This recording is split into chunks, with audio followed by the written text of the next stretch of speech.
chua cho làng mẹ cha đặt tên muôn loài muôn thú. Ê bố thọ nhé như thế này bà nhé nhé bà nhé cô rất là bà là hai mẹ thương con vì con giao ba cả nhà ta. Chơi đó rồi đó chơi cho nó lo phiếu tà đó. Đèn cái này lo phiếu tà rồi. Nhau là từ một lần nữa à? Hai hải trao ai từng nào bê nào ngoan là cô hai thường hai cô và mẹ là ca trao là cô mất em là trường màu nào.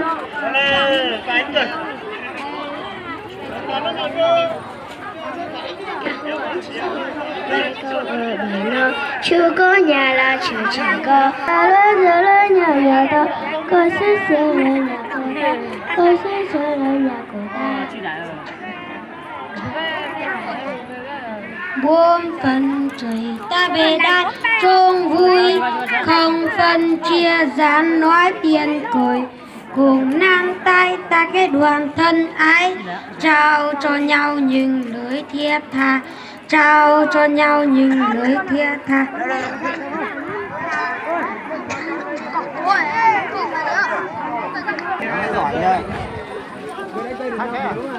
Không một thôi, một cái một.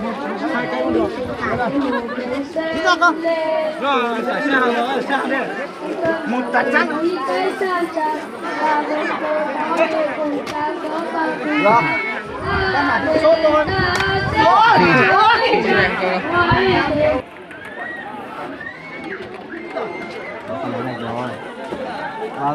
Vào rồi. Thôi trời.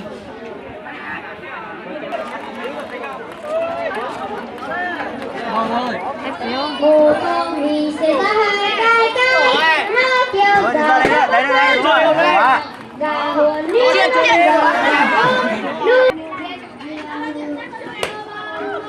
Chơi cho cái. Nào chơi được.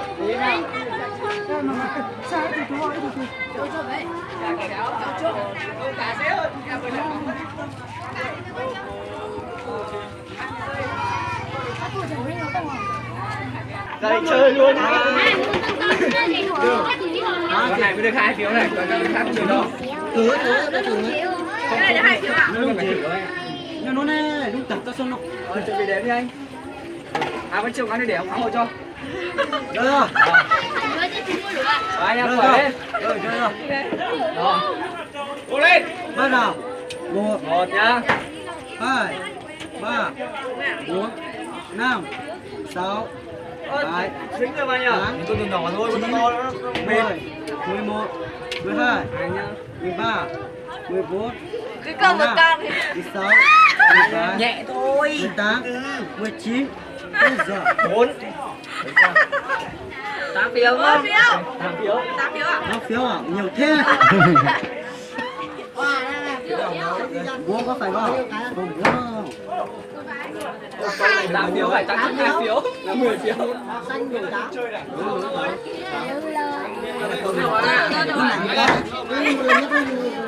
Được chưa? cô mà lên lấy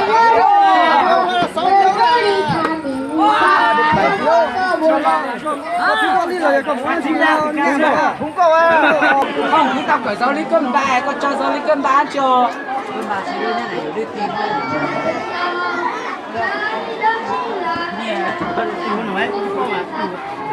danh xưng Kitô có nghĩa là gì? Lúc bên ngoài là Kitô nơi sai đó thì nào?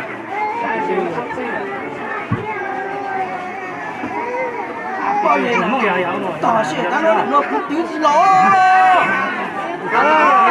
Xe nào con chơi cũng đâu à dễ. Ai là những người? Ai là nó chi là bây giờ như nào? Tỏ sai rồi. Bây giờ sai rồi.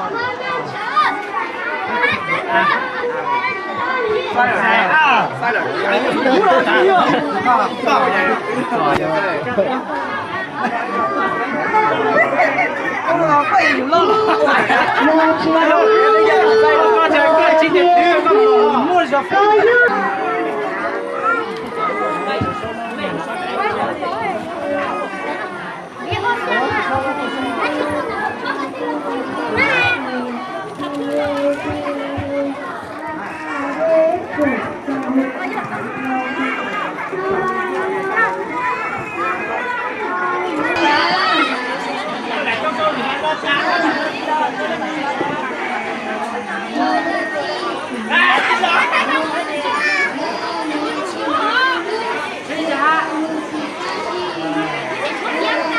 em ngồi cạnh xem ăn cơm bằng nhiều lý cái sân trường bạn có cùng có hệ cùng trang có bạn cùng trang tha đền ta sẽ chứa trang mỗi hiền chứa trang mỗi hiền ý rằng cầu cho sớm ấm em Để tình học hai được hai ba kiểu